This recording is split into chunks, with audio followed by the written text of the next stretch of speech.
લિંબાયત વિસ્તારમાં રહેતા 24 વર્ષીય જયેશ પટેલ પર હુમલાખોરોએ ચપ્પુ વડે હુમલો કર્યો હતો. પેટમાં ગંભીર ચપ્પુના ઘા લાગતા જયેશ પટેલનું મોત થયું. ઘટના 31 ડિસેમ્બરની રાત્રે બની હોવાનું સામે આવ્યું.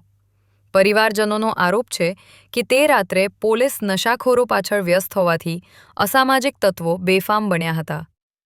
લિંબાયત વિસ્તારમાં ગુનાખોરી વધતી હોવાના કારણે સ્થાનિકોમાં ભારે રોષ જોવા મળી રહ્યો છે. પરિવારે વિશાલ વાઘ, રાકેશ, ગોરખ સહિત કુલ 8 લોકો સામે હત્યાનો આક્ષેપ કર્યો. જૂની અદાવતના કારણે હત્યા થઈ હોવાની પ્રાથમિક માહિતી મળી રહી છે. આ ઘટનામાં મૃતકની 2.5 વર્ષની દીકરી અનાથ બની.